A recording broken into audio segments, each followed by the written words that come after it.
कि जो वक्फ बोर्ड संशोधन कानून है वो इसको भारत में नहीं आने देंगे, लागू नहीं होने देंगे। और इसीलिए ये यहाँ पर 50,000 से ज़्यादा की तादाद में यहाँ पर तमाम जो देश भर से जो मुसलमान हैं वो यहाँ पर जुटते हैं।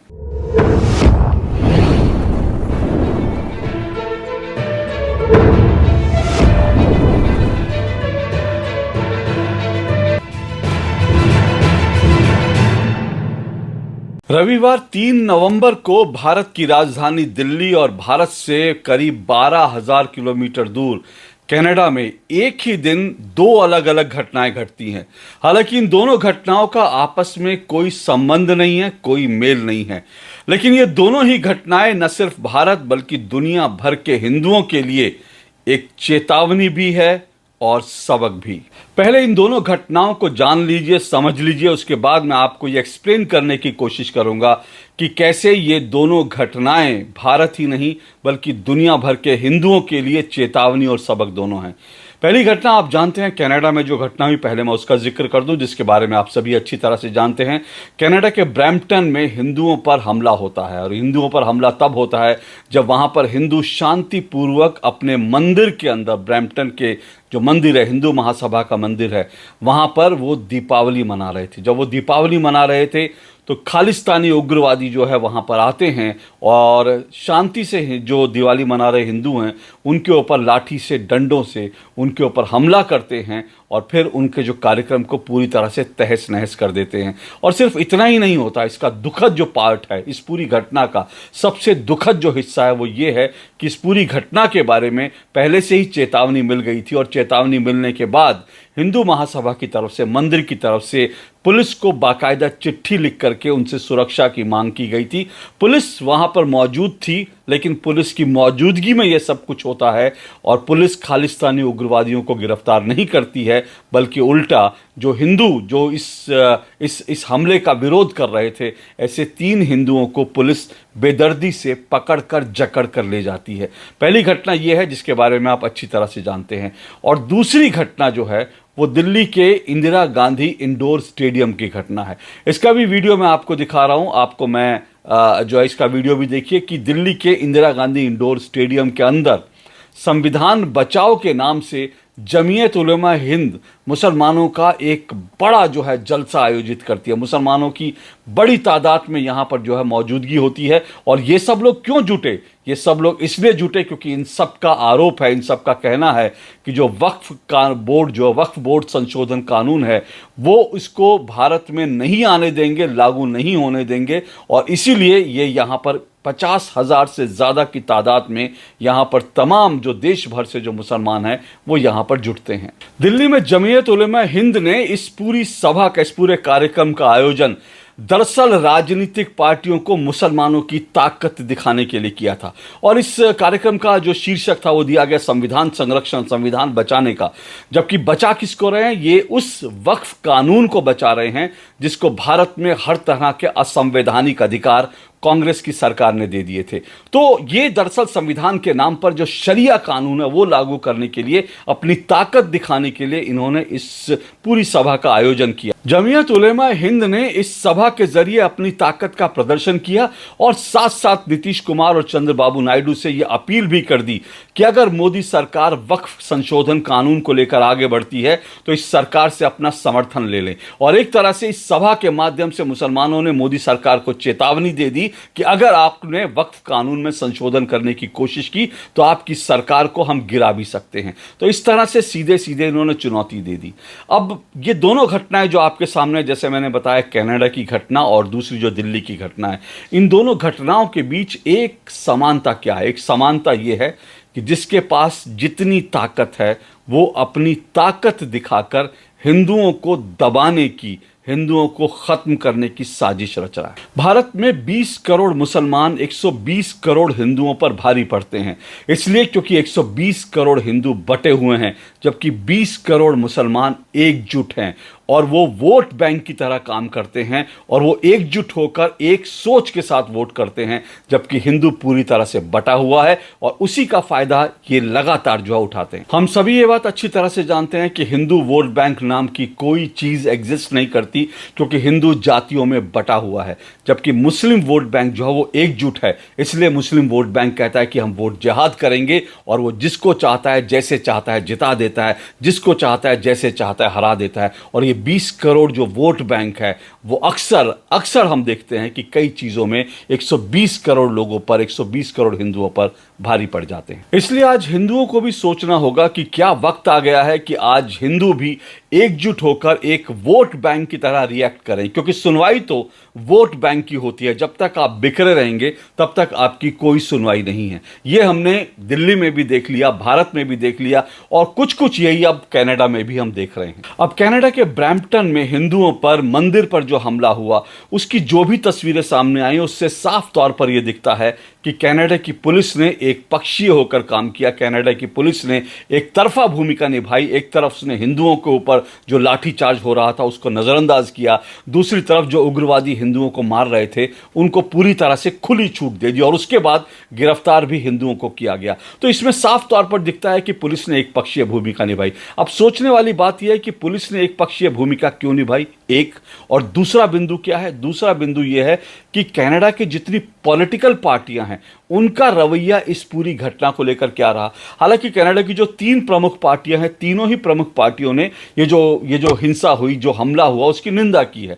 अगर आप लिबरल पार्टी की बात करें जिसके जस्टिन ट्रूडो है, कंजर्वेटिव पार्टी जो प्रमुख विपक्षी पार्टी है, या जो न्यू डेमोक्रेटिक पार्टी है जो जगमीत सिंह की पार्टी है, जिसके दम पर जो है ट्रूडो सरकार जो है वो लगातार सत्ता में बनी हुई है। अगर इन तीनों पार्टियों का हम रिएक्शन देखेंगे तो कहने के लिए इन तीनों ही पार्टियों ने इस हिंसा की निंदा करी है। तीनों ही पार्टियों ने कहा कि इस तरह से जो है हर किसी को अपने पूजा पाठ का अधिकार मिलना चाहिए। तीनों ही पार्टियों ने कहा कि पूजा पाठ जो कर रहे हैं उनके ऊपर इस तरह का हमला जो निंदनीय है।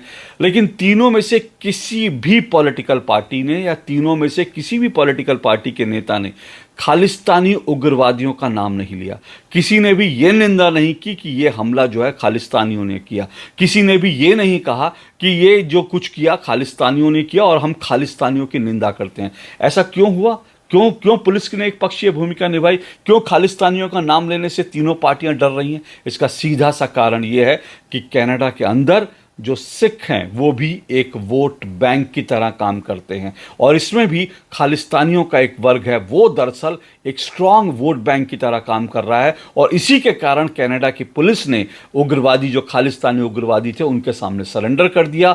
और इसी वोट बैंक के चक्कर में जस्टिन ट्रूडो जो हैं वो लगातार भारत की अवहेलना कर रहे हैं। वो लगातार कनाडा की सरजमी पर खालिस्तानियों को पनपने दे रहे हैं और इसी वोट बैंक के चलते जो तमाम पॉलिटिकल पार्टियां हैं वो खालिस्तानियों का नाम लेने तक में डर रही हैं। अब जैसे मैंने कहा कि भारत के अंदर 20 करोड़ मुसलमान 120 करोड़ हिंदुओं पर भारी पड़ रहे हैं। करीब करीब कनाडा में भी स्थिति ऐसी है। हालांकि वहां पे अंतर इतना बड़ा नहीं है, लेकिन अगर कनाडा की भी मैं बात करूं, वहां की पॉपुलेशन की भी बात करूं, वहां के मतदाताओं की भी बात करूं, तो वहां पर जो हिंदू हैं वो सिखों से ज्यादा हैं। हालांकि जो संख्या है, ये जो गिनती है, इसमें बहुत मामूली फर्क है। अगर कुल मिलाकर देखेंगे तो जो वहां पर कनाडा के अंदर जो सिख हैं उनकी गिनती करीब 2.1% है। 2021 की जो जनगणना उसके अनुसार सिखों की संख्या वहां की कुल आबादी में 2.1% है। लेकिन अगर मैं हिंदुओं की बात करूं तो हिंदुओं की आबादी 2.3% है। अगर इन टर्म्स ऑफ नंबर आप देखेंगे तो जो सिख पॉपुलेशन है वहां वो 7,71,000 है, जबकि हिंदू पॉपुलेशन वहां 8,30,000 है। तो इस तरह से देखेंगे तो हिंदुओं की आबादी ज्यादा है, लेकिन इसके बावजूद हिंदू वहां बिखरे हुए हैं, जबकि सिख वहां पर यूनाइटेड हैं। और खास करके, हालांकि ये बड़ा साफ है, मैं बहुत साफ कह दूं कि वहां जितने सिख हैं वो सब खालिस्तान समर्थक नहीं हैं। मैक्सिमम सिख जो हैं वो बताते हैं कि खालिस्तान समर्थक नहीं है, लेकिन एक गुट है, वो गुट खालिस्तान समर्थक है, लेकिन वो गुट रूल करता है। कहते हैं ना कि जो बदमाश आदमी जो है उसकी बदमाशी इसलिए चल जाती है क्योंकि जो शरीफ आदमी है वो भले ही बड़ी तादाद में, लेकिन वो शराफत में चुप बैठते हैं। तो सिखों की भी स्थिति ऐसी है। बड़े सारे जो शरीफ हैं, जो खालिस्तान का समर्थन नहीं करते, ऐसे सिख वहाँ शांत हैं, क्योंकि ये लोग गुंडा एलिमेंट है, ये लोग बदमाश एलिमेंट हैं और इनको राजनीतिक संरक्षण प्राप्त है। इसलिए जो छोटा सा वर्ग है इसने एक वोट बैंक की तरह काम करता है और इसके इस वोट बैंक के कारण जो है कनाडा के तमाम पॉलिटिकल पार्टियों ने इन खालिस्तानी जो उग्रवादी हैं इनके आगे लगभग लगभग सरेंडर कर रखा है। अब कनाडा की संसद में कुल मिलाकर अगर देखें तो बहुमत का आंकड़ा 170 लोकसभा सांसदों का है, लेकिन पिछली बार जब चुनाव हुआ था तो जस्टिन ट्रूडो की जो पार्टी थी वो 157 पर आकर रुक गई और उसके पास पूर्ण बहुमत नहीं था। और इसको पूर्ण बहुमत कहां से मिला? पूर्ण बहुमत मिला new democratic party. New democratic party के करीब 27 सांसद चुने गए थे और इन 27 सांसदों ने जस्टिन ट्रूडो को समर्थन दिया। और ये जो 27 सांसद हैं इनका नेता कौन है? इनका नेता जगमीत सिंह है। ये वही जगमीत सिंह है जो खालिस्तान समर्थक है और जिसको भारत में आने पर रोक लगा रखी। अब कनाडा में खालिस्तान समर्थक उग्रवादियों का जो छोटा सा गिरोह है, कैसे ये वोट बैंक बन करके कनाडा की राजनीति में पावर पॉलिटिक्स कर रहा है, इसको इस बात से समझिए कि आज जो कनाडा की संसद है उसमें करीब 18 सिख सांसद हैं।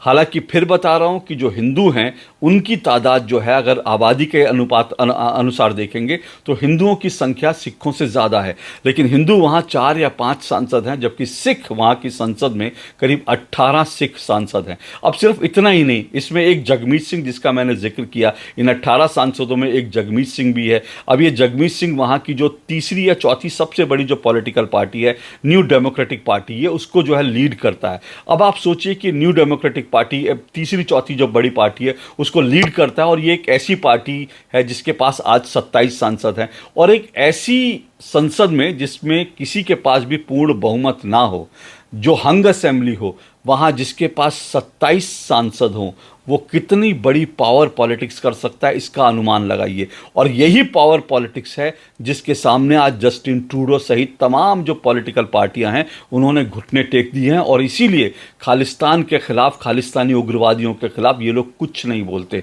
और आप इस बात को भी समझिए कि ये जो वोट बैंक बनाने की जो पूरी राजनीति है ये जगमीत सिंह ने कैसे की। जगमीत सिंह जो है, जैसे मैंने बताया, न्यू डेमोक्रेटिक पार्टी का मुखिया है। अब ये जो न्यू डेमोक्रेटिक पार्टी है ये इसके पिछली संसद में अगर आप देखेंगे तो पिछली संसद में इसके पास 24 सांसद थे, लेकिन जगमीत सिंह ने जब इस पार्टी को लीड करना शुरू किया तो उसने हार्डलाइन ली, उसने खालिस्तान के समर्थन में बोलना शुरू किया।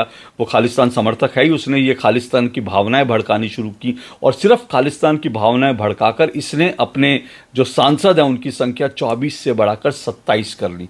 अब इस तरह से ये एक पावरफुल जो है एक लीडर वहां पर बन गया, सिर्फ इसलिए क्योंकि हंग असेंबली है और बाकी वोट जो है बटा हुआ है। अब आपसे फिर कह रहा हूं कि हिंदुओं की अगर मैं बात करूं, कनाडा में हिंदू जो हैं वो तीसरी सबसे बड़ी वहां पर जो है कौम है, क्योंकि वहां पर सबसे पहले सबसे ज्यादा वहां पर ईसाई हैं, उसके बाद मुस्लिम हैं और उसके बाद हिंदू और उसके बाद में सिख आते हैं। लेकिन हिंदू जो वहां पर करीब 8 लाख से 8.5 लाख करीब हैं, वो पूरी तरह से बिखरे हुए हैं। और जैसा मैंने बताया कि हिंदुओं में वहां पे 4 या 5 हिंदू सांसद और उनमें से एक जो है अनीता आनंद नाम से जो एक हिंदू सांसद हैं वो जस्टिन ट्रूडो की सरकार में मंत्री भी हैं। तो जस्टिन ट्रूडो की सरकार में मंत्री जो अनीता आनंद हैं उन्हें कनाडा की पहली हिंदू मंत्री होने का भी सौभाग्य प्राप्त है। लेकिन इसके बावजूद अनीता आनंद ने भी जो ट्वीट किया या जो भी बयान दिया उसमें उन्होंने भी जो खालिस्तानी उग्रवादी हैं उनके खिलाफ बोलने की हिम्मत नहीं जुटाई।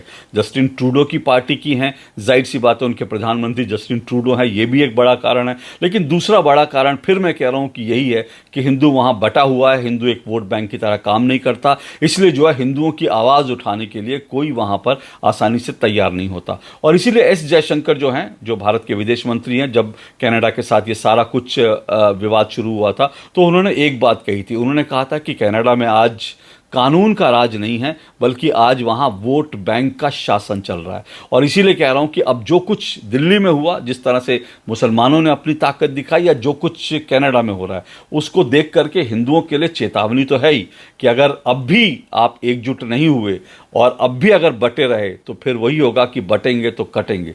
वही सिचुएशन होगी जिस तरह से पाकिस्तान के अंदर, जिस तरह से अफगानिस्तान के अंदर और जिस तरह से बांग्लादेश में जो दुर्गति हो रही है वही कनाडा में भी होगी और देर सवेर वही सिचुएशन भारत में भी हो सकती है। इससे हम इनकार नहीं कर सकते। तो इसलिए जो है हिंदुओं के लिए अब सोचने का वक्त है कि ये तो चेतावनी है ही, लेकिन साथ साथ एक सबक भी है कि अगर यूनाइटेड हो जाएंगे और अगर एक वोट बैंक बन गए तो 20 करोड़ लोग होंगे तब भी एक वोट बैंक जो है 120 करोड़ पर भारी पड़ सकता है। तो सोचिए, अगर हिंदुओं का 120 करोड़ में 100 करोड़ का भी वोट बैंक अगर बन गया तो हिंदू कितने ताकतवर हो सकते हैं। और इसी तरह से कनाडा में भी जो 7,71,000 सिख हैं, उनके ऊपर 8,30,000 जो हिंदू हैं वो भारी पड़ सकते हैं अगर हिंदू वोट बैंक की तरह काम करने लगे तो सोचिएगा ज़रूर कि क्या वक्त आ गया है कि अब हिंदुओं को भी एक वोट बैंक बन करके जो है वो रिएक्ट करना शुरू करना पड़ेगा। आज के लिए इतना ही। नमस्कार।